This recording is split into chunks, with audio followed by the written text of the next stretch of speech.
Meu nome é Williams Glauber e você está no podcast mensal Gira Talks, uma ação da Gira 360, consultoria especializada em comunicação e relacionamento para empresas B2B. Os Gira Talks são bate-papos mediados que convidam profissionais do mercado para discutirem temas relevantes e proporcionam um compartilhamento de conhecimentos práticos. Para conhecer melhor a Gira e suas iniciativas, acesse gira360.com.br. O bate-papo desta edição é com a advogada e securitária especializada em seguro cyber, Mariana Ortiz. Vamos conversar sobre a segurança das empresas no ambiente digital, as ameaças aos dados de clientes e os impactos da Lei Geral de Proteção de Dados no dia a dia não só das empresas, como de seus colaboradores. Ô Mari, conta pra gente então, porque você tem uma vivência de advogada, né? E como que você fez essa... Porque assim, acaba não sendo muito uma migração, porque a gente sabe, né, de seguro lida com lei que só Jesus. Como que foi essa sua transição aí para o seguro, né, especificamente? E aí como é que você foi rumando para a parte de ataques cibernéticos, enfim, dessa coisa mais de vida virtual mesmo? Então, assim como a maior parte das pessoas que foram trabalhar em seguro, o meu também foi acidente, né? Foi por acaso, enfim, eu estava fazendo uma transição de vida pessoal, me questionando sobre a questão da advocacia, que sempre foi mais voltada para a área de responsabilidade civil mesmo, e principalmente consumo. E aí, tinha uma vaga para uma advogada numa seguradora, eu apliquei para a vaga achando que era para ser advogada, e na entrevista me contaram que não era. E eu fiz tanta entrevista que eu falei, nossa, esse negócio deve ser para ser CEO, era para analista júnior. Só que a empresa era muito boa. E aí eu falei, vou ficar mais um pouquinho, vou ver como é que é, de repente aprendo ofício novo, e assim como todo mundo eu fui ficando. E tô aí 10 anos já nessa indústria. Uau. Quando eu fui trabalhar com isso, com seguro, eu não fui para os ramos tradicionais de seguro que a gente conhece, eu fui para grandes riscos, né? Que são grandes riscos? São riscos corporativos, riscos mais complexos, seguro que as empresas fazem para elas, que não só de propriedade, né? Propriedade é aquele de incêndio, inundação, etc.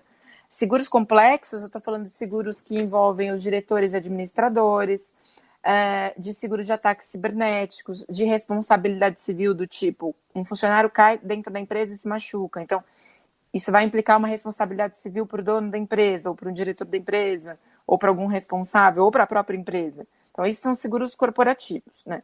Em geral, a maior parte desses seguros corporativos só são negociadas por companhias internacionais. As seguradoras nacionais dificilmente trabalham com esse tipo de seguro. E foi aí que eu fui descobrindo ramos diferentes e eu tive a oportunidade de ir para os Estados Unidos e eu aprender sobre isso. Então é uma atualização constante, né? Você acaba não lendo só sobre a questão da lei, você acaba lendo sobre a evolução da tecnologia em si, das novas tecnologias, né? E todo dia a gente tem novas tecnologias sendo criadas. Sim. Uma coisa não sai da outra, né? Elas ficam ali atreladas, não tem como. Exatamente. É uma área que evolui numa velocidade assim, exponencial, né? Uma velocidade muito grande. Tanto que hoje um dos maiores problemas que as empresas estão hoje é de encontrar profissionais da área de tecnologia, porque não deu tempo das pessoas aprenderem, entendeu? Tem muito pouco profissional que é dedicado a isso, né? E dentro da tecnologia você fala de uma gama de profissões, você fala de risco, você fala de programação, você fala de proteção de dados, né? Dá para fazer uma infinidade de coisas. A tecnologia é linda por causa disso. E já aproveitando esse gancho de proteção de dados, eu peguei um dado aqui. A Veja, ela divulgou que os ataques virtuais, aqui no Brasil especificamente, né, aumentaram quase 90% entre março e abril, que foi o nosso famoso pico da quarentena, que hoje ela nem existe mais, né? Falecida, quarentena. E aí, na semana anterior a que a gente está gravando aqui, a Gi, ela acabou percebendo movimentação mais forte, digamos assim, para o lado das empresas, né? Das empresas mesmo, em relação à segurança de ambientes virtuais. E aí, já antevendo o que poderia possivelmente acontecer, ela foi conversar com os clientes da Gira para entender se alguma coisa estava acontecendo ali e se eles precisariam aderir a algumas mudanças, né? Aí, hoje, conta para a gente, então, para a gente contextualizar essa questão da violação de dados sensíveis e tal, e como que foi a sua experiência prática, né, com essa mudança aí. Na verdade, foi um pouco surpresa, né? Essa que você está ouvindo agora é a Gisele Ceribelli, fundadora e diretora de marketing da Gira 360. Porque a gente ouvia e via falar sobre tudo o que ia acontecer, mas nunca tinha presenciado com os clientes. Mas de um tempo para cá, alguns clientes me abordaram também por ataques que tiveram em seus sites. Muitos sites foram atacados, assim, desesperadamente, clientes me ligando: não consigo acessar, meu site saiu fora do ar, eu não consigo voltar com o site. E aí eu comecei a ficar intrigada, né? Apesar de ter feito todo o trabalho, né, que é da nossa responsabilidade de dar o suporte para o cliente, eu comecei a me questionar, tipo, até onde vai a minha responsabilidade enquanto consultoria, até onde eu posso ajudar o meu cliente, até onde eu entendo disso. Então, eu me cerquei de dúvidas e comecei a pesquisar sobre o assunto. Porque eu, enquanto consultoria, enquanto prestador, eu estava tendo várias dúvidas e estava meio que na escuridão, não sabia como lidar com isso. E aí, até por isso, nós achamos interessante lançar esse tema aí para o mercado, porque é um tema muito atual e dificultoso de entendimento. De acordo com o X-Force Threat Intelligence Index, estudo de segurança digital da IBM de 2020, mais de 8,5 bilhões de dados foram corrompidos só em 2019, um número 200 vezes maior que o registrado em 2018. Segundo o estudo, os dados expostos por conta de problemas com servidores, como por exemplo conexão à internet aberta ou armazenamento em nuvem sem segurança, corresponderam a 86% dos casos em 2019. Então, e é um tema muito rico, né? Eu acho que agora nunca se falou tanto sobre isso como a gente vem falando em 2020. Nem em 99, quando a gente teve aquela história do bug do milênio, onde que deu a virada, né? Que deu a virada e não aconteceu nada, mas todo mundo falou horrores. Nem naquela época se falou tanto.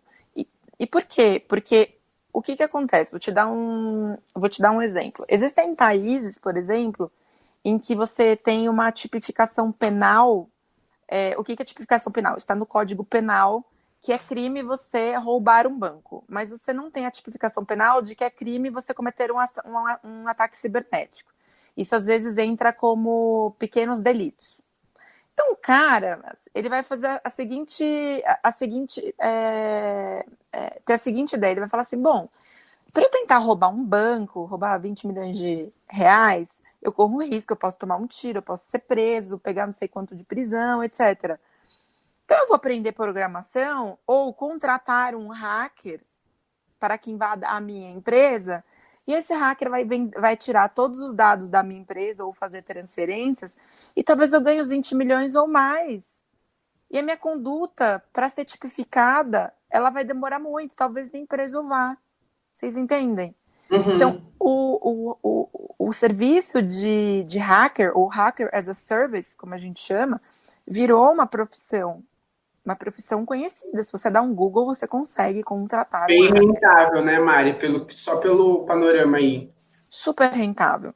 E agora, na pandemia, é normal que a Gisele tenha, de fato, lidado com os clientes desesperados por várias razões. Pensa o seguinte, nós somos uma região, quando eu falo região, eu falo América Latina. Nós somos uma região despreparada para isso, porque o assunto é muito novo, né? Aquilo que eu falei para vocês. É um assunto que requer constância no estudo. Pensa que a maior parte das empresas não tem uma política de proteção de dados clara, objetiva e cascateada para os seus funcionários. O que é a política de proteção de dados? informações mínimas do tipo como sua empresa protege o seu dado, quantas vezes por ano as senhas dos colaboradores são trocadas, quais os caracteres mínimos de segurança, etc., né? Bloqueio de sites que são maliciosos, uso de pendrive ou não, etc. As empresas não têm isso. E aí, de repente, a gente lida com uma pandemia, pessoas que não tinham laptop passaram a ter, foi todo mundo trabalhar de suas redes domésticas desprotegidas. E sem essa política de segurança. Então, eu já estou utilizando uma rede mais desprotegida do que a da minha empresa e sem as orientações necessárias em termos de acesso e sem os bloqueios de segurança. O hacker, muito esperto, falou, oba, aumentou a conectividade. E aumentou a conectividade das pessoas que estão em casa. Aumentou a oferta, né, Mari? A oferta Exato. aumentou exponencialmente. Exato. Então, eles estão nadando em dinheiro agora. Vocês falaram de 90%, que foram os dados da Veja. Mas isso a gente está falando de dados do Brasil. Mundialmente, esse número foi para 1.300%. Meu Deus. 1.300% é muita coisa, né? Então, a questão só do roubo dos dados não é o hacker que fica ali quietinho, espionando a empresa, mas também existe um outro ponto, que é uma das coisas que está pegando muito, que é a interrupção de negócio. É o hacker que sequestra, né, virtualmente o sistema da empresa e tira a empresa de operação e fala, olha só, querido, você só volta a funcionar quando você me pagar um resgate. E a gente teve vários emblemáticos agora na quarentena. Vários. Até recentemente, ontem, na verdade, eu estava lendo sobre um caso de hackers que pararam a fronteira do Brasil com a Argentina, pararam os computadores da fronteira, pegaram dados de todas as pessoas que eram procuradas, sicários, estrangeiros, clandestinos, etc., bloquearam a entrada da fronteira e falaram assim, o governo argentino, eu quero 4 milhões de dólares para liberar o seu sistema. Segundo o governo argentino, não houve negociação, né? Mas... Oficialmente nunca há, né? Extraoficialmente a gente sabe que pode ter acontecido uma pequena bom ponto. Exatamente, seu ponto está muito correto. Ninguém fala, né? Ninguém fala que é para a gente não fomentar isso.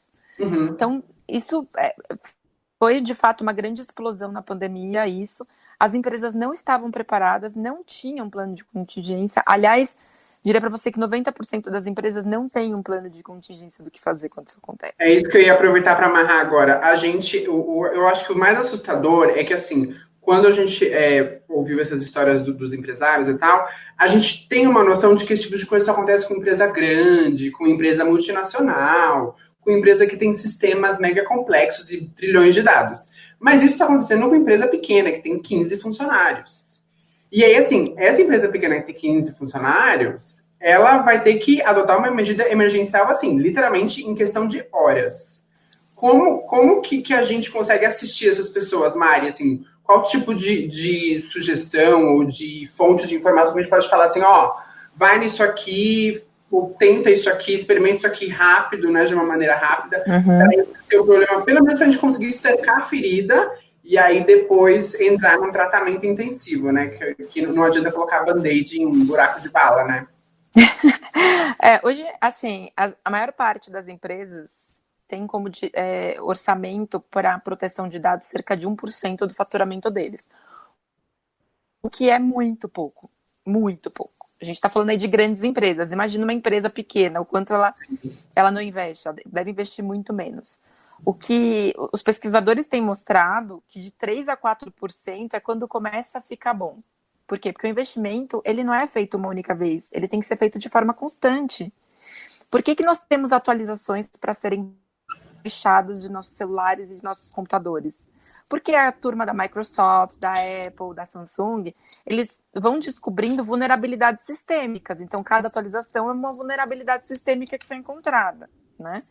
E para pensar que no mundo são criados mais ou menos 1.400 malwares por dia. Então, imagina quantas atualizações a gente não tem que fazer, né? Sobre uma empresa, sobre vetor de ataque, sobre alvo de ataque, eles não veem muita diferença, tá? Pequena, grande. De acordo com o estudo Index da IBM, os setores mais visados pelos hackers são os seguintes: financeiro e de seguros, vendas, transporte, mídia e entretenimento, serviços profissionais, governo, educação, manufatura, energia e saúde.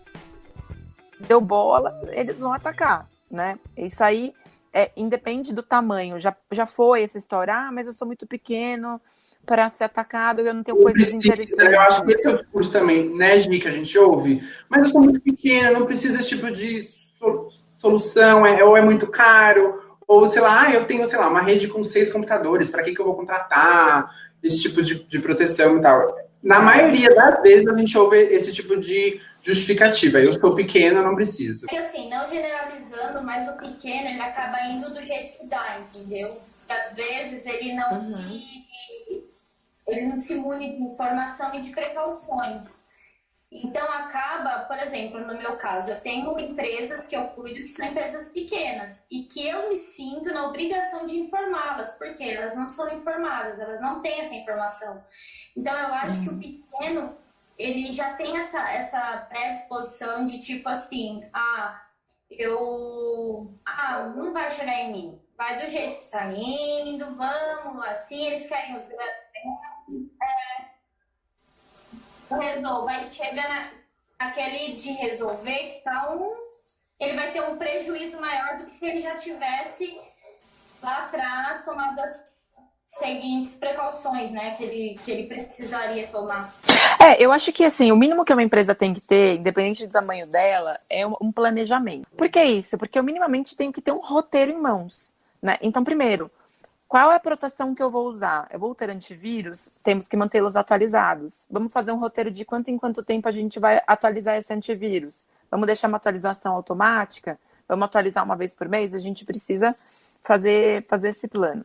Segundo plano, os meus funcionários estão bem informados sobre a conexão, ou seja, eles sabem que eles não podem ficar plugando o computador deles em rede pública, por exemplo, num shopping center ou num café da vida. Eu tenho um sistema de proteção VPN, né? Ou seja, uma chave que encripta os meus dados para conexão. Quais os fatores de autenticação desse funcionário? Ou seja, como é que eu sei que é esse funcionário logando ali mesmo? Como que eu barro esse funcionário de colocar uma senha desprotegida? Então, são esses pequenos planos que toda empresa tem que ter, independente do tamanho. Segunda coisa é o manual de boas práticas, exatamente. A segunda coisa, isso a gente está falando no pré. A segunda coisa é falar no pós, ou seja, beleza, qual o meu plano de contingência? A gente falou muito de plano de contingência nas empresas de uma forma geral, principalmente depois do 11 de setembro, né? As empresas costumam fazer pesquisas, falando, tudo bem, então se amanhã cair um raio aqui na empresa, a gente não pode vir aqui trabalhar. Da onde que a gente vai trabalhar? O que a gente vai fazer? Então, as empresas precisam fazer isso para a parte cibernética também. Quem que a gente vai ligar? A gente tem servidores? Em quantos servidores nossas informações estão espalhadas? Quais são as minhas proteções externas? E quem que é, por exemplo, a empresa que eu ligo caso eu sofra um ransomware e tenha o meu sistema sequestrado? Por que não fazer um contrato já com empresas que cuidam de segurança da informação para fixar uma taxa e não pagar 3 vezes mais na hora do desespero? Entendeu? Tem um advogado que me assessora, caso eu precise ir a público explicar o que aconteceu, porque às vezes eu sou pequeno, mas eu presto serviços de publicidade, por exemplo, para uma empresa, para uma transportadora enorme. E essa transportadora vai responsabilizar você. O que a gente mais vê acontecendo é prestadores de serviço de pequeno e médio porte que foram atacados e acabaram afetando as grandes empresas para as quais eles trabalharam. Um caso que a gente tem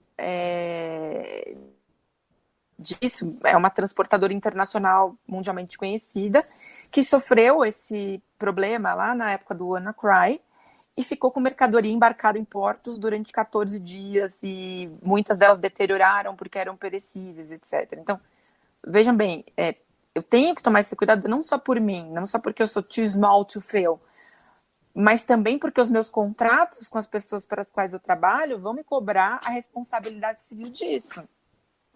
Isso é um problema na minha prestação de serviço. Então, a falta de preparo, ou melhor, desculpa, o tamanho da empresa, ele não é desculpa para que as empresas não se previnam e não se preparem, né? Isso tem que fazer parte do plano de negócio, porque o dado, ele é um ativo da empresa, assim como uma cadeira, como um laptop, como qualquer outra coisa, entendeu? Os dados, eles estão virando uma espécie de commodity, né, Mari? Tipo, a gente vende, sei lá, o tambor de óleo de soja, mas junto com isso tem dado de cliente, tem dado da transportadora, tá tudo meio que virando uma coisa só, né? Não tem mais, tipo, eu tenho o dado do meu cliente, mas eu vendo esse produto. Não, você também está vendendo, né? O dado desse cliente para alguém. Que às vezes a gente nem sabe o que é. Pensa o seguinte, qual é que é o produto do Facebook? Dados. Por que ele vale tanto? Né? Então, tem uma razão. Não é uma das maiores empresas do mundo à toa. À toa. Né? Os dados, eles têm um valor significativo. Sim. E tanto que foi que eles tiveram aquele super problema com a Cambridge Analytica, quando descobriram que tinha uma manipulação dos dados deles para dirigir eleição, né? Que, aliás, é um dos grandes problemas aí que a gente tem para esse ano, né? Então, a gente tem que começar a pensar nisso. Vai ser a bola da vez. Tem muita coisa para esse ano. Tem fake news, tem manipulação de eleição, dá para passar uma noite falando. E aí, Mari, você elencou várias iniciativas que as empresas podem ter no curto, no médio e no longo prazo, no pré e no pós. E aí a gente já começa a funilar nossa conversa para entrar no assunto da vez, que é o seguro cyber, né? Uhum. Que é um produto que a gente sabe que ele é relativamente novo para o mercado, né? Não que ele exista, que ele tenha sido criado ontem. E ele pode ser um aliado muito forte dessas empresas, né? E assim, principalmente de quem está no front, que é o cara do TI, que é o gerente de software, que às vezes até os facilities também, né? Porque eles usam ali, tudo via sistema. E aí, como então que esse seguro cyber funciona, né? O que é ele na prática, assim, e como que ele pode ser um aliado das empresas e dos departamentos de TI Brasil afora? Não, o cyber, ele existe no mundo desde 2010. Desculpa, desde os anos 2000, foi quando deu aquela virada do bug do milênio. Começou nos Estados Unidos isso, mas foi ganhar força mais ou menos em 2010. Em Londres. Aqui, ele começou mais ou menos em 2015, por aí, no Brasil. Inicialmente, as empresas olhavam torto, principalmente fora do Brasil, mas por conta do liability grande, né, por conta da responsabilidade grande que as leis americanas têm, isso passou a ser um item obrigatório, assim como qualquer outro seguro. Por quê? Porque o cyber, ele tem o seguro de riscos cibernéticos, ele tem dois lados. Ele tem um lado de proteção para a terceira parte, ou seja, para as pessoas que são afetadas com o vazamento de dados, ou as pessoas possuidoras, detentoras dos dados pessoais, sensíveis, pessoas identificadas ou identificáveis. E a primeira parte, que é a empresa. Você fala, poxa, mas e aí? Então, quando um cliente nosso ele é atacado, ele reporta para a seguradora imediatamente. A gente pede que não se espere para notificar a seguradora, porque um ataque cibernético é um cano furado, então o tempo, cada segundo conta. E imediatamente a seguradora entra em contato com ele, tenta entender um pouco do que aconteceu e começa a alocar dentro da empresa as forças de trabalho. Da empresa, eu digo o segurado. Então, quais são essas forças de trabalho? A gente aloca advogados especializados na área digital, que vão entender a situação para poder se comunicar com os órgãos que fazem a regulação e cuidam das leis gerais de proteção de dados, seja elas no Brasil, onde quer que seja. Pessoas de IT que são focadas na resolução de problemas cibernéticos. Ou seja, são aqueles hackers brancos, que a gente chama hacker do bem, vamos colocar assim, que são pessoas que vão entrar dentro da empresa, fazer o mapeamento sistêmico, identificar o que está acontecendo, o problema que está acontecendo, fazer a mudança das informações de servidores, enfim, tomar todas as providências que são necessárias no que diz respeito à proteção dos dados daquela empresa e acessar esse ataque que a empresa está sofrendo. Bom, essa é a primeira parte, né? Feito isso, o dano ao terceiro, ou seja, às pessoas, pode ou não acontecer. Por que pode ou não acontecer? Porque às vezes você tem uma remediação, você tem uma tentativa de intrusão que não virou vazamento e isso não gerou dano contra terceiro. Isso gerou só uma notificação para o Ministério Público, enfim, ou para o órgão regulatório. Mas existindo dano contra terceiro, como, por exemplo, o caso do Walmart nos Estados Unidos, da Target nos Estados Unidos, que foi um caso super, super famoso. Eles vão ter que começar a apurar quantas pessoas tiveram seus dados vazados, notificar cada uma dessas pessoas de acordo com a legislação do país. Por que de acordo com a legislação do país? Porque, por exemplo, uma das coisas que aconteceu nos Estados Unidos foi que existiam estados nos Estados Unidos que admitiam que essa notificação fosse feita por telefone e tinham estados que exigiam que essa notificação fosse feita por carta registrada. Então, primeiro a gente vê quantas pessoas, depois faz as notificações, depois a gente consegue fazer o monitoramento dos dados dessa pessoa. No caso do Brasil, esse monitoramento é feito no Serasa SPC, para que a gente identifique se estão usando os dados dessa pessoa que foi exposta de forma indevida. Uma outra coisa que a gente costuma fazer também é pagar as indenizações caso elas sejam necessárias, né? Então, o órgão regulatório decide que a empresa vai ser multada de acordo com a lei do respectivo país, seja Brasil, seja Europa, seja Estados Unidos, o seguro tem que cobrir também, né? Isso faz parte das coberturas básicas de algumas seguradoras. Esse conjunto de assistências, ele é fundamental, porque quanto mais rápido, melhores forem os profissionais da primeira fase, menores serão os danos da segunda fase, né? Menores serão os danos contra a terceira. Então, a função do seguro é essa. A pessoa que inventou esse seguro sabia que as empresas, via de regra, não tinham planos de contingência, não tinham esses profissionais já pré-contratados, não sabiam quem contatar na hora do desespero. Então, as seguradoras criaram esse seguro para que você chame como você chama um guincho, por exemplo. De acordo com o relatório da IBM, ataques destrutivos causados por malwares custam, em média, 239 milhões de dólares de prejuízo para as empresas, 60% a mais do que o prejuízo causado pela violação de dados.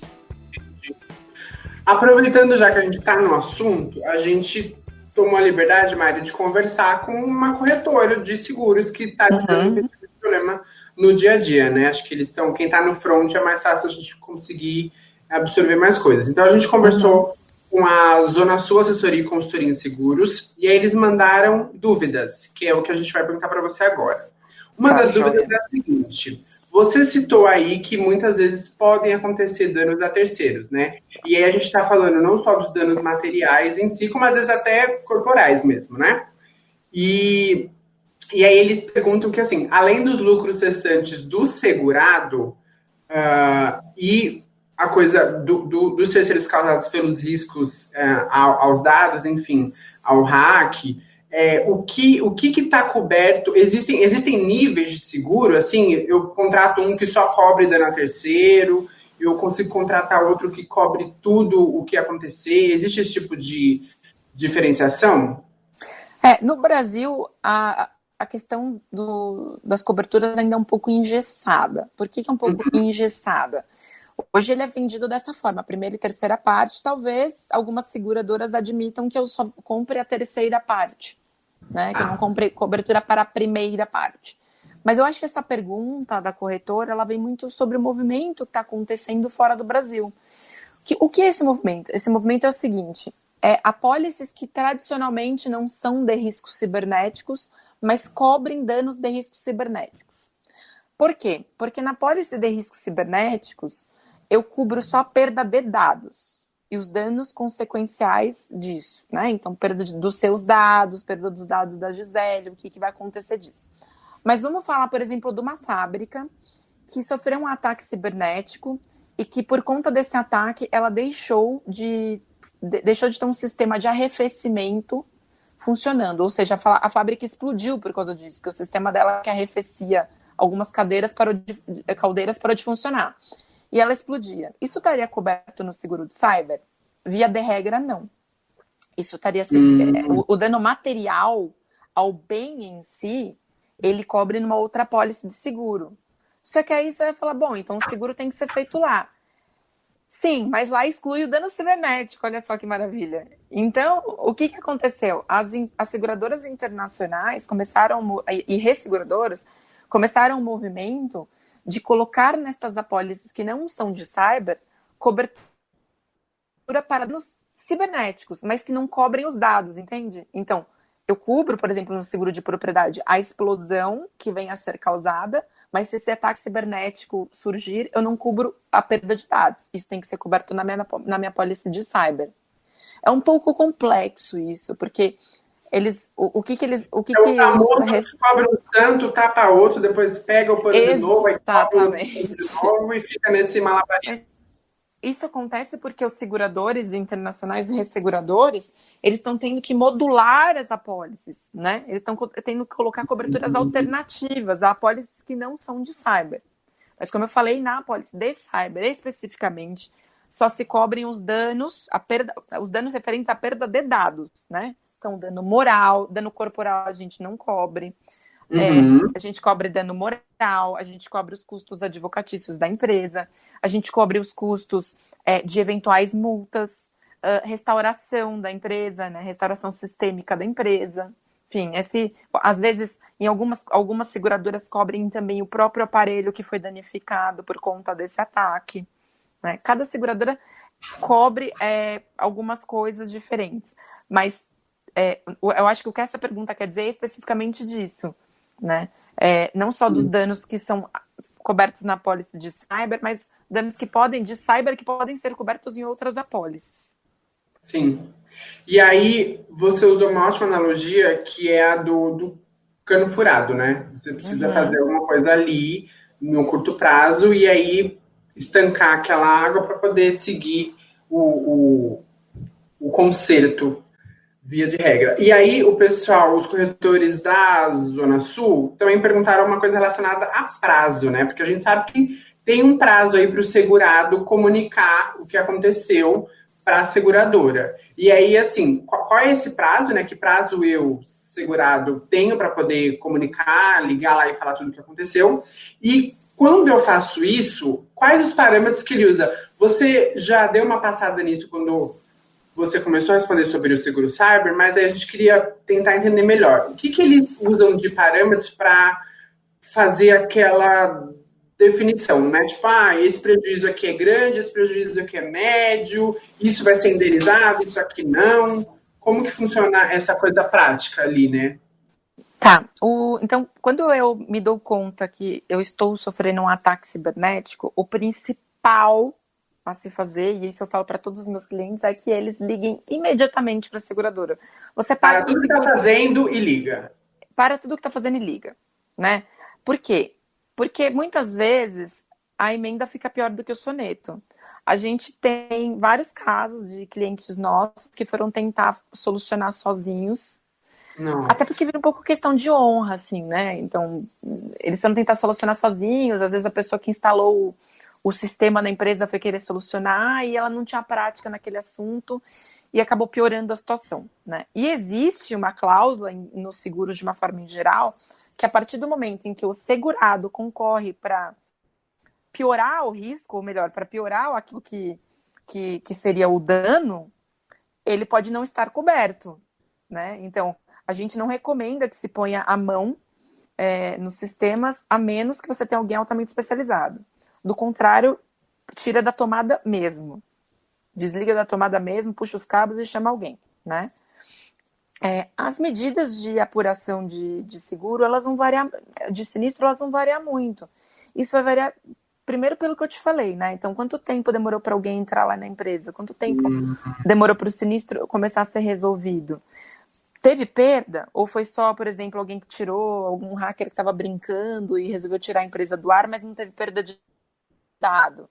Né? Você quantifica através não só do tempo, mas como de fato o que efetivamente aconteceu. Pode podem acontecer muitas coisas no universo cibernético, né? Mas a principal de todas, obviamente, ainda é o roubo de dados, mas aí eu preciso fazer uma apuração de quanto tempo esse roubo estava acontecendo, porque a média de descoberta das empresas, que já existe um hacker lá mexendo os pauzinhos, é de mais ou menos 190 dias. A maior parte das empresas só vai descobrir que tem alguém ali depois de 190 dias. Então o cidadão fica ali quietinho, miudinho, só extraindo informação, coletando dado. E aí um dia, 100% dos casos, um terceiro, alguém de fora da empresa, avisa a empresa, fala, olha só, estou recebendo uns e-mails aqui que eu achei que são falsos, estão vindo de vocês. A empresa, meu Deus, estão roubando os meus dados. Geralmente é assim que acontece. Salvo raras exceções em que você tem um ransomware, ou seja, aquele hacker que fala assim, prazer te conhecer, suas informações estão encriptadas e agora eu quero não sei quantos bitcoins para te liberar. Então, varia muito, né? A gente quantificar sinistro varia muito de como se deu a situação, qual foi o ataque, quanto tempo demorou para ser reportado, né? Teve dano a terceiro, não teve. Tudo isso vai contar no final do dia para a gente apurar o dano do segurado. De modo geral, então, o tempo, ele se for para escolher algum requisito, assim, o tempo ele é o mais crucial. Então, quanto mais rápido eu agir, menos eu vou precisar lidar com imprevistos quando eu tenho por parte do seguro aí, né, da apólice, no caso, né? Exato. A doutora Patrícia Peck, que é uma jurista especializada em direito digital, ela fala um negócio que eu acho fantástico, eu conto para todo mundo. Ela fala assim, o grande problema das empresas é quando tem alguém querendo fazer justiça com o próprio mouse. É aí que os problemas acontecem. Então não façam justiça com o próprio mouse, chamem alguém que saiba o que está fazendo. Ótimo, ótimo. E eu acho que não teria uma maneira melhor da gente encerrar esse papo, a gente falar do que está acontecendo literalmente hoje, né? Eu vou dar um exemplo prático meu, assim. Eu entrei no site da NET para tentar pegar a minha fatura de internet e o site estava, digamos, fora do ar. Tinha um aviso assim, estamos passando por mudanças para melhor te atender, para sua segurança, e ali na hora eu liguei o quê? Lei Geral de Proteção de Dados Pessoais. As empresas estão desesperadas, está todo mundo dando pause em site, acessa aqui, me manda um e-mail, porque agora eu estou resolvendo isso aqui. E aí, foi uma lei que foi aprovada a toque de caixa, né? A gente piscou no dia seguinte, tinha lei, tinha pré-requisito, tinha prazo, e aí a gente está convivendo com isso hoje. Então, eu, enquanto consumidor, já estou tendo impacto disso, que é, clique aqui para concordar com a lei, acesse esse link aqui para dizer que você está de acordo que a gente protege os seus dados. E aí, indo para isso e entendendo que isso indiretamente teve um impacto no curtíssimo prazo, como que está sendo já, né, o impacto da Lei Geral de Proteção de Dados Pessoais para as empresas, assim, realmente é algo que vai ser muito transformador ou é aquela coisinha que a gente só dá uma maquiada para dizer que está bonito e segue do jeito que está mesmo? Então, eu acho essa parte da lei interessante. Eu acho, assim, a Lei Geral de Proteção de Dados, ela é uma cópia quase que absoluta da General Data Protection, que é a lei europeia, né? Ela foi inspirada... Olha só, aprendendo, até porque Brasil e Europa têm muito em comum, né? Então, nada melhor que a gente copiar as leis de lá. E é uma cópia porque é uma lei extremamente forte, né? Aqui já passou da hora de as empresas começarem a se preocupar com isso. Na verdade, se fala em Lei Geral de Proteção de Dados desde que a gente teve a aprovação da GDPR, da General Data Protection, né? E as empresas, o que elas falaram? Quando chega aqui eu me preocupo. Só que elas esqueceram que algumas delas tratam dados de cidadãos europeus. E elas estão, sim, se submetendo à General Data Protection. Elas têm que prestar conta do que está acontecendo com o dado do cidadão europeu, entendeu? Então, elas começaram a se preocupar agora, porque essa semana explodiu aí uma MP que estava falando disso, que vamos botar as empresas com a lei em vigor, mas a punição só entra ano que vem, e aí todo mundo se desesperou, né? Então, foi uma coisa, até teve um meme rolando aí na internet entre entre as pessoas que cuidam de segurança da informação, enfim, e aí eu recebi que foi super legal, assim, que falava, é alguém dando um Google falando assim, como ser um DPO em 6 horas, né? Como aprender a ser um DPO em 6 horas. E é muito, né? E é muito nossa cara isso, é muita cara do Brasil isso, porque a gente está falando de uma coisa extremamente complexa, a gente tá falando importante, né? E muito importante e que as pessoas estão achando que não, isso é só mais uma lei que não vai pegar, e ela vai pegar por algumas razões. Primeiro porque a União Europeia tem muita força, né, nesse quesito, e os países, de uma forma geral, alguns países analisam outros países com os quais eles fazem negócios baseados em segurança da informação. Na segurança da informação deles. A gente recebe um selinho em alguns países. Esse país é legal para negociar, esse país não é legal, esse país tem leis de proteção de dados, então ele é menos exposto, esse não tem.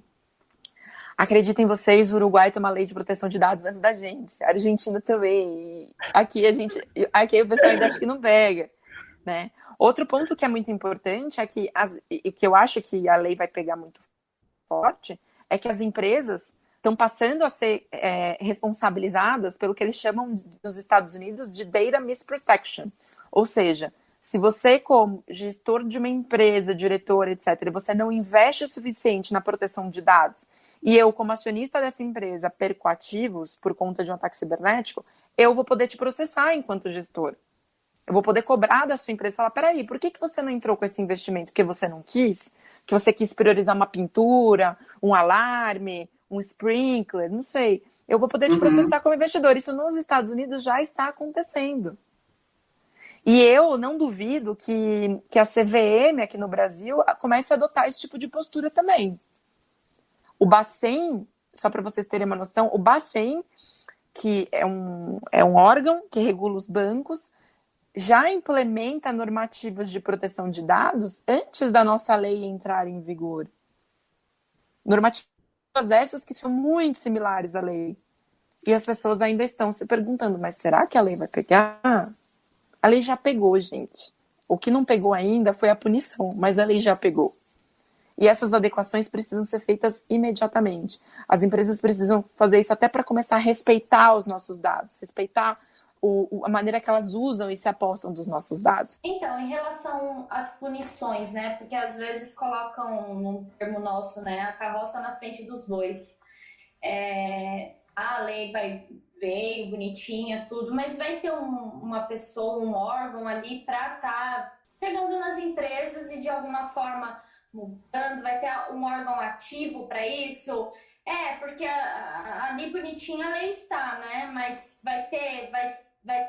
vão ter pessoas, né, para fazer realmente essa vista grossa. O que pode falar. Que a gente falou, a Mari citou uma sigla aí, CVM, que essa CVM ia acabar caindo em cima. Só explica pra gente um pouco melhor, Mari, quem é essa CVM e aí o que então a gente vai ter de consequência prática, né, no que a Gi perguntou aí, por favor. CVM, ela é a Comissão de Valores Mobiliados, né? Ela é uma instituição autárquica que é vinculada ao Ministério da Economia e que cuida e regula as empresas que são listadas, né? Que estão no mercado de capitais. Eles disciplinam, normatizam, fiscalizam a atuação dos integrantes de mercado.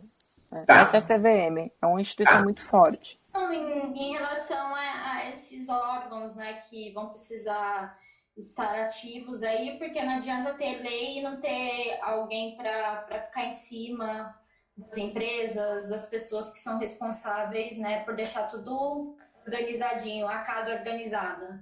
O que se espera, né, e acho que é o ideal, sem sombra de dúvidas, é que a gente tenha uma autoridade nacional de proteção de dados, que é isso que acontece nos outros países. A Europa tem uma geral para a União Europeia e cada país tem também a sua autoridade. Nós não temos ainda isso, a autoridade de proteção nacional de proteção de dados, mas nós vamos ter. Tudo indica que, até porque alguém precisa se responsabilizar por essa criança, né? Já diz o ditado, quem pariu Mateus que embale. Mas a gente precisa, sim, de um órgão. Quem tem feito isso hoje de uma forma indireta, são os ministérios públicos, né? Existem alguns promotores que estão super engajados nessa causa e que, por exemplo, em vazamentos recentes de empresas nacionais conhecidas, eles foram bater lá na porta da empresa e falar assim, olha só, você vazou dados de não sei quantas mil pessoas, essas pessoas vão ser prejudicadas, eu quero que você me esclareça quais são as medidas que você está tomando a respeito disso. E se eles não se dão por satisfeitos com a resposta, a empresa toma multa, né? Eles podem entrar com uma ação coletiva contra a empresa pode vir a ser multada. Mas ainda assim são medidas pontuais que cuidam de problemas pontuais, né? O que a gente precisa é de uma autoridade que veja o país, enfim, a questão dos dados como um todo, né? Não só analisa esses... E existe muita discussão também sobre quem ia ocupar a cadeira dessa autoridade, né? E por que existe essa discussão? Por que não é simplesmente nomeia alguém ali, tá bom? Porque as punições que podem surgir, elas podem parar setores. Então, por exemplo, imagina uma montadora de automóveis que sofreu um vazamento de dados, lidou com esse vazamento da pior forma possível e gerou uma série de consequências, né? Que eu tô levando, por exemplo, extremo para vocês entenderem o que eu tô querendo dizer. Aí, essa empresa foi multada em X milhões, ou, pior que a multa para mim, é a interrupção de quem detém os dados, interrupção do serviço de quem está detendo os dados, ou seja, da montadora. Uma montadora sem funcionar, ela impacta uma série de setores, ela impacta o setor de borracha, ela impacta o setor de cabos, o setor de metais, de vidros. Então, percebam que assim, essa pessoa que vai assumir essa cadeira tem uma responsabilidade enorme.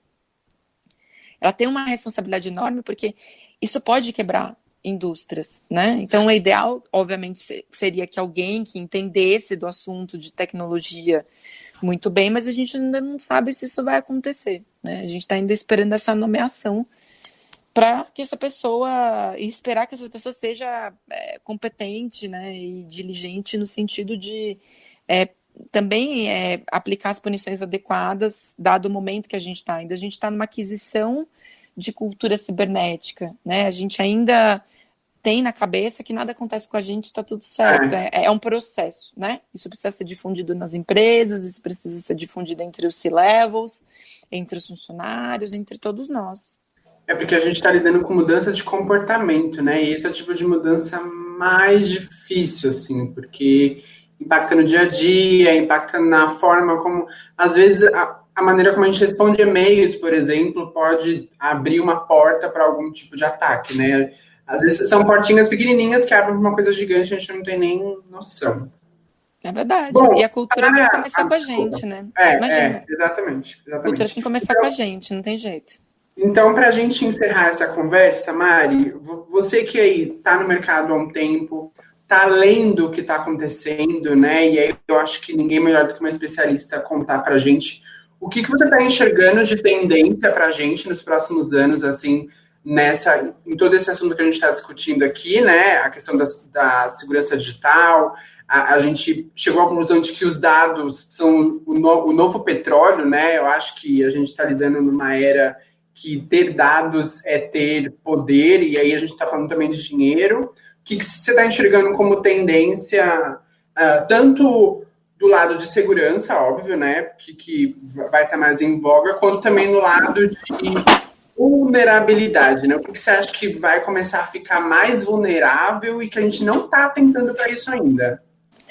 Nossa, eu vou tentar resumir, assim, porque eu poderia ficar horas falando desses dois pontos. Eu acho que, assim, uma coisa muito importante é a gente observar as novas tecnologias, né? As novas tecnologias sempre são um momento de vulnerabilidade. Então, a gente está falando de 5G, a gente está falando da internet das coisas, né? A gente está falando dessa telemedicina, que é uma coisa que a gente está usando muito agora, e dados médicos são os favoritos dessa turma. Então, o primeiro ponto é olhar as novas tecnologias, entender as novas tecnologias e tentar minimizar dentro do uso dela no dia a dia a exposição dos dados, né? Outro ponto segundo os meus amigos hackers e estudiosos do assunto, que eles que me contam todas essas coisas. A tendência é que o uso de senhas acabe ou diminua, por quê? Porque vai ficar obsoleto, né? Agora a gente está falando em biometria, seja ela do dedinho, seja ela da íris, da voz. Tá? A tendência é adotarmos a biometria. É um sistema mais seguro, porém não é irhackeável.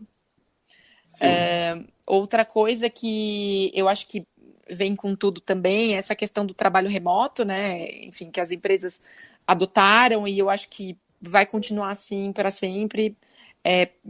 Tá todo mundo devolvendo os espaços e a consequência disso é que as empresas, de fato, mandem as pessoas mais para casa do que para o espaço delas. E, óbvio, como a gente já falou, aumenta muito a exposição. Então, acho que as pessoas daqui para frente vão começar a se informar um pouco mais disso, vão ser forçadas a isso. E acho também que vem aí no futuro, hoje na escola de crianças, que a língua do futuro, né, que era o inglês, não seja mais a prioridade. Eu acho que as crianças de agora, e isso já está acontecendo em algumas escolas, passem a aprender programação. Por incrível que pareça. Por quê? Porque elas vão ter que começar a construir sistemas. A gente está falando de indústria 5.0 já, né? Já temos saindo da 4.0 indo para 5.0. Então, se essas crianças não começarem a aprender programação, talvez elas fiquem desempregadas no futuro. Né? É importante elas saberem isso. Vai passar a ser disciplina obrigatória. Então, essas são as tendências. Eu acho que evolução das senhas, proteção do nosso ambiente residencial para ataques cibernéticos e atentar a novas tecnologias. Né? Isso é o mais importante de tudo. Parece que a gente está nos dois, né? Parece que a gente está de forma. Exatamente. Parece que a gente está nos dois. O mais admirável é que todo mundo assistia Black Mirror e achava que era uma piada. E hoje a gente está vendo que não é bem assim, né? A gente está vendo que não é bem assim, No né? caso da vida real, Black Mirror agora, infelizmente. E posso falar, gente, assim, eu acho que até comentei isso com a Gisele. A minha maior tristeza é que as empresas, de uma forma geral, elas ainda acham que elas são muito grandes para falhar. Né? Em que sentido? Elas acham que ninguém vai atacar, que eles investem não sei quanto em sistemas, mas isso não importa, porque eles podem ter o melhor diretor de segurança da informação, o melhor sistema, etc. Gente, depois que a Casa Branca, a NASA, a FBI foram atacados, qualquer um pode ser atacado. Né? E tem que tirar um pouco esse preconceito do coração de assumir a falha. Porque, como eu falei para vocês, 1.500 ransomware são criados por dia, malware são criados por dia. Então, é impossível a gente manter a atualização sistêmica 100% atualizada. É impossível a gente ter controle sobre todas as pessoas que acessam o nosso sistema. Então, eu acho que os C-levels, em especial os CIOs, eles têm que começar a se conscientizar que sim, a falha pode acontecer e está tudo bem. E tá tudo bem, a gente vai resolver, né? E a partir do momento que você admite que isso pode acontecer, você continua buscando a sua própria evolução. Você continua querendo implementar mais sistemas e medidas de governança corporativa e compliance que possam proteger sua empresa de forma adequada. O grande problema é que ele é um embate entre ego e tecnologia, né? Super. O ego e a tecnologia ficam ali se batendo. Não, porque a minha empresa é XPTO, isso nunca aconteceria aqui. E aí, no final das contas, todo mundo se dá mal. Não tem meio termo. A única maneira, eu acho que até uma maneira bacana da gente encerrar isso é dizer o seguinte: a única maneira da gente ser 100% seguro é usar o analógico e, mesmo assim, tá isolado numa ilha. É a única maneira de a gente ser 100% seguro. E isso não vai acontecer, gente. Qualquer instituição, qualquer um que esteja conectado, de alguma maneira, está exposto. Isso é a melhor verdade, a maior verdade que eu posso contar para vocês. Quem ainda não foi, será. Com base no estudo IBM X-Force, Manter um planejamento inteligente contra ameaças e desenvolver uma alta capacidade de resposta são maneiras significativas de mitigar essas ameaças, independente do setor ou do país de operação da empresa. E tá tudo bem, gente, e vamos arrumar, entendeu? Por isso que a gente tem que investir em prevenção, né? Porque nós vamos cair em algum momento, todo mundo cai. Uns mais, outros menos. Até eu que mexo com isso, cara. Obrigado, foi um papo assim muito, muito rico, né, Gi? Acho que a gente aprendeu bastante coisa e entendeu de uma vez por todas que... Porque a gente mesmo estava muito... não acreditando muito nessa lei, né, Gi? Você vai começar a dormir, o povo fica assim... a gente achava que estava fazendo estardalhaça por algo que não precisava, mas no fundo deveriam estar fazendo muito mais estardalhaça. É meio pensamento de brasileiro, né? É meio pensamento de brasileiro que acha que vai ficar naquilo e não vai rolar, não vai acontecer, né? Mas a gente começou, no meu caso, comecei a ter experiências que me fez pensar melhor e ver que realmente está acontecendo e que tem que se mover, não adianta. Para pensar o seguinte, é um dos assuntos que tá no top line dos ministérios da defesa do mundo inteiro. O Reino Unido acabou de criar o primeiro exército digital. Eles trouxeram... Não tá lá à toa, né? Não tá à toa, gente. Não tá à toa, né? Então é importante. Fórum Mundial, Fórum Econômico Mundial, tá sempre discutindo esse tipo de situação. O Fórum Mundial só discute aquilo que é realmente relevante, né? Então, eu concordo com você um pouco. Se eu não trabalhasse com isso, talvez eu fosse uma que pensasse dessa forma. Mas eu fui trabalhar com isso e eu tô ali vendo o submundo, o que tá acontecendo, né? Então, para mim ainda é um pouco pior, porque eu já não durmo mais. Mas obrigada, viu, Mari? Agradeço aí por colocar à disposição. Imagina, podem... Esse assunto é super importante. Sempre que vocês precisarem, podem contar comigo. E o nosso podcast chegou ao fim. E muito obrigado a você por nos ouvir até aqui. O podcast Gira Talks tem coprodução e organização da Inspirata, uma iniciativa que promove eventos de conteúdo com pessoas inspiradoras, para transformar hábitos e maneiras de enxergar as coisas, seja na vida pessoal ou profissional. Acesse inspirata.com.br para saber mais. O podcast Gira Talks está presente no Spotify, Deezer, Google Podcasts, Apple Podcasts e demais plataformas de streaming de áudio. Siga a gente e fique sabendo assim que publicarmos um episódio novo. Abraço e até a próxima!